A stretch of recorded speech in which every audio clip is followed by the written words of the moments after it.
Good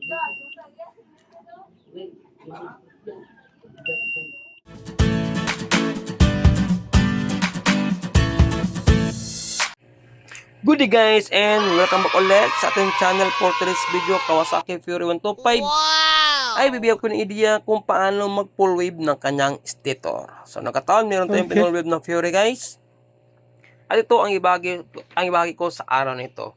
So ang gawin nyo kapag yung motor ay Fury, no, at wala kang idea kung paano yung full wave ng stator, so malaking tulong itong video na gagawin ko para sa inyo. So ang gawin nyo guys kapag ang stator ay naka-half wave pa, siyempre, kailangan nyo munang i-check ang kanyang continuity to make sure na ito ay naka-half wave. So, paano ba malalaman kung ito ay naka-half wave? Siyempre guys, naka-ground connection pa po ang ating starting winding.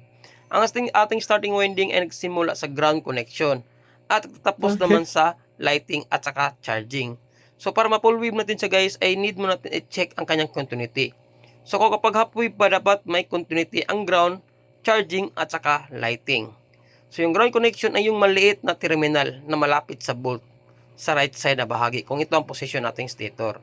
Yung malaking terminal naman na dalawa, yan naman ang kanyang lighting at saka charging. Yung sa gitna natin na test rod guys, yan po ang ating lighting kung saan ito nakalocate. Yung kulay red naman na test rod na nilagay natin, yan naman po ang ating charging. Yung sa pagkalipat ko ng test rod na kulay pula, yan naman po ang ating ground. So, silang tatlo is mayroon silang connection. Kapag ang ating stator ay naka-half wave pa, yung charging, lighting at saka ground ay may connection. So ngayon para maging full wave natin siya guys, ang gawin natin is tanggalin muna natin ang kanyang stator sa kanyang kalalagyan sa crankcase. Kasi nandun po ang connection sa lalim ng kanyang stator. Pero yung ground connection niya sa stator is pwede natin putulin sa ibabaw guys. Pero mahirapan tayong ikabit ang kanyang ground connection kapag nandyan pa yung stator sa kanyang crankcase. So mas maigi is tanggalin natin siya guys.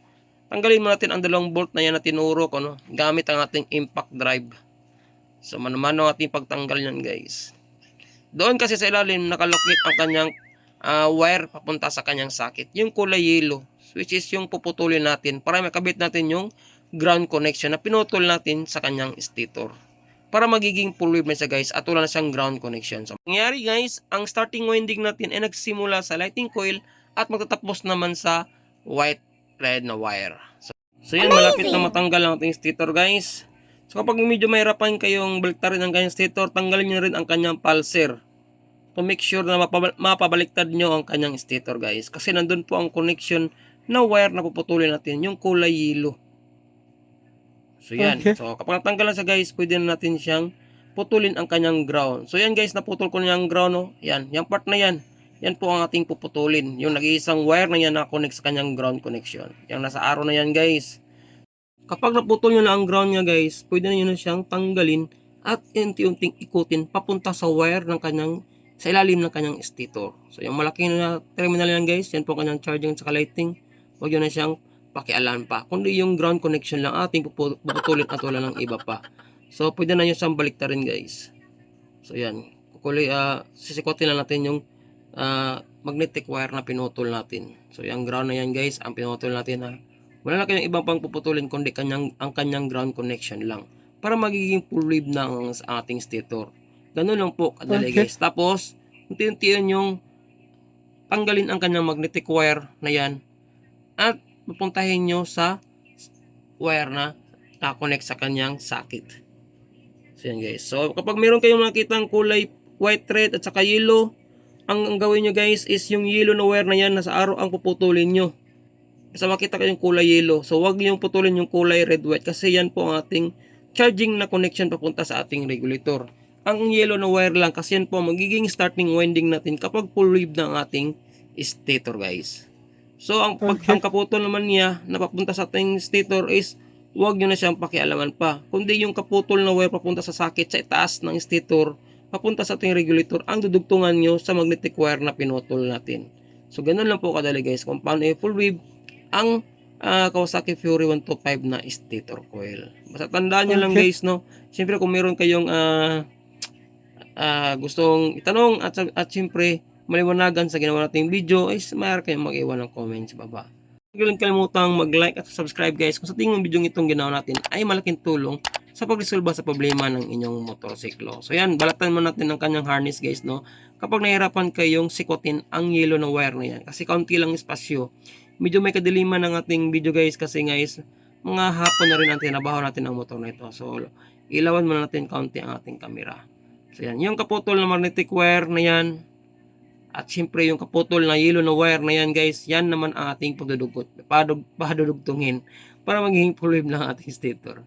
So, yan. So, syempre, balatan muna natin siya. Medyo oily yung dulo natin guys na sa ating wire. At syempre sa ating magnetic wire, medyo oily sila. Ang gagawin nyo is, kukuha kayo ng may blade. At tapos lilinisin nyo bawat dulo ng kanyang wire. Kasi may oil pa yan. Okay. Kasi mahirapan tayong i-connect ang dalawang yan guys kapag medyo ma-oily pa siya, no? So gamit tayo ng hinang mamaya. At saka soldering lead at saka iron. Para may dugtong natin ang dalawang yan. Lilinisin muna natin ang dulo niya guys. Kasi kapag hindi natin malinis yan at medyo ma-oily pa, tiyak hindi didikit yung soldering lead natin. So, pagtapos natin siyang malinis, ang next natin gawin is kukuha na tayo ng shinkable hose. Yung shinkable hose natin guys, yan ang magsilbing insulator ng ating idudugtong na wire. Yung kulay yellow at saka magnetic wire. Kasi kapag electrical tape ang nilagay natin, maaaring bubuka ang electrical tape at matatanggal. So shinkable hose na lang guys kasi pwede natin siyang initin gamit ang lighter. Para didikit siya sa ating wire na dinugtong. Pero huwag kalimutan ay shoutout nga pala sa lahat ng mga solid supporters natin at laging nanonood sa ating mga videos na upload simula noong January hanggang December, no? At lalong lalo na sa ating mga silent viewers na pasikreto nanonood at walang sawang sumuporta sa ating mga videos na upload. Ako po itaos pusong salamat sa inyong lahat guys, at syempre advance Happy New Year sa inyong lahat. Naway maganda at malakas ang ating pangatawan at maganda ang ating kisipan sa pagsalubong ng ating bagong taon sa year 2024. Ride safe at saka God bless sa ating lahat. Yun lang. So ngayon kapag nadugtong na natin siya guys, gamit ang ating soldering iron at saka lead. Medyo mainit guys, no? Kailangan tayong gumamit ng sand cutter para may dugtong natin ang dalawa kasi mainit na yung soldering iron. Yan, medyo pahirapan. Yan. Kapag naidugtong natin siya guys, no, kailangan hilahilain muna natin yung magnetic wire at saka wire natin. Kasi maaaring hindi natin madikit ng tama yan. For sure, ayan. Hilahilain na natin para hindi siya matatanggal. Kasi pag matanggal yan, automatic mawala ang charging sa ating regulator. So kapag okay na, medyo matigas na, at sa tingin nyo hindi na basta-basta natatanggal at naiwala yung dalawang wire na yan, ilagay na natin ang shinkable hose na sinoksok natin sa wire. Pagkatapos may lagay natin yung shinkable hose, ay sunugin na natin gamit ang lighter.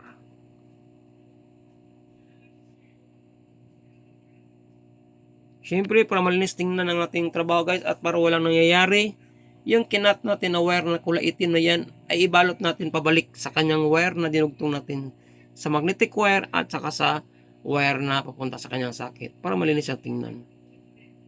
So yan tinuro ko guys ha. Tandaan nyo lang guys kung saan kayo puputol ng wire. Yung natinuro ko gamit ang kamay, yun lang ang magnetic wire paputulin natin. Ikutin natin palalim, papunta sa kanyang harness sa ilalim.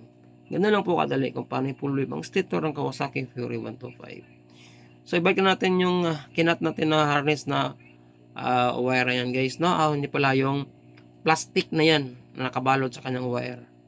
O insulator niya. So syempre gamit ang ating cable tie. So dalawang cable tie yung ilalagay natin guys para hindi siya basta-basta bubuka ang wire na yan na kinat natin o insulator na kinat natin pala. Okay. Ang history sa motor rebosing guys kung bakit natin pinulwib ang kanyang stator kasi nakabili siya ng original na stator kasi nung unang stator niya is medyo nasira. Tapos ito ay pinakabit niya sa ibang shop. Ang problema lang is hindi marunong mag full wave ng stator yung shop na pinuntahan niya kasi nga ang kanyang motor guys ay naka full wave na, no. So yung nakaraang stator niya is naka full wave na rin. Pero yung kinabit na stator na ito guys ay naka half wave pa. So nangyari gusto ni Bossing na ipa-convert ng full wave ang kanyang stator dahil na rin is bumagsak daw ang charging ng kanyang baterya. Kaya bumalik si Bossing sa ating shop at dito niya pina-full wave sa atin. Kasi yung shop na nilapitan niya is malapit lang daw sa pinagtrabahoan niya. Ang problema lang is marunong lang sila magkabit ng stator. Kaya lang hindi sila marunong mag-full wave ng stator ng Kawasaki Fury 125. So yun po. So kapag matapos siya nang ibalik ang kanyang insulator na pinutol natin at nakabitan ng natalian ng cable tie, pwede na natin ibalik ang kanyang stator sa kanyang crankcase guys para matest na natin kung wala na ba siyang ground connection gamit ang ating multi-tester. Balik muna natin mga bolt na tinanggal natin.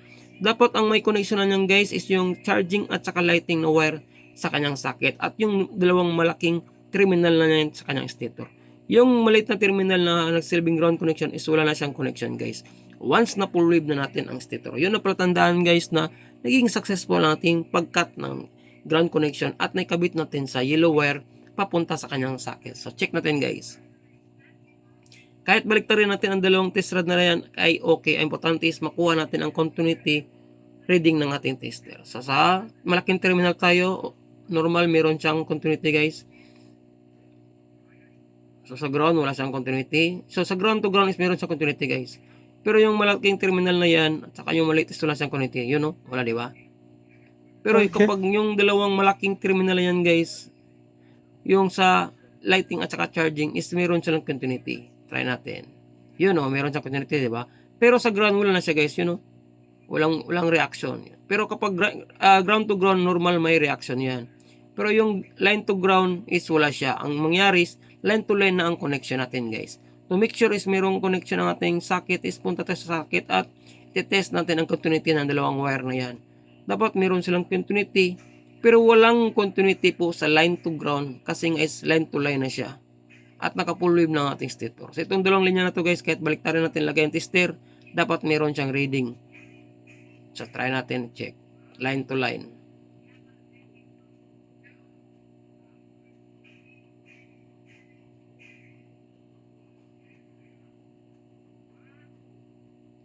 Yun, meron na siyang reaction guys. Oh. Ibig sabihin is meron ng continuity ang ating dalawang wire na yan papunta sa ating regulator. Next, ilagay natin sa bawat terminal. Yung sa ground, wala na siyang connection guys kasi naputol natin ang ground at nilagyan natin sa yellow na wire. Yung dalawang linya na yan ang may continuity. So ilagay natin sa malaking ground. Baliktarin natin ang kabilang test rod. So wala pa rin continuity sa ground guys. Yung dalawang wire na lang ang natitira. Yun no. Ibig sabihin full wave ng ating stator. So yun guys, no, kapag wala kayong idea kung paano full wave ng stator, ay malaking tulong itong video na ginawa ko ito. Maraming salamat. At syempre, see you sa ating next video. Ride safe. God bless.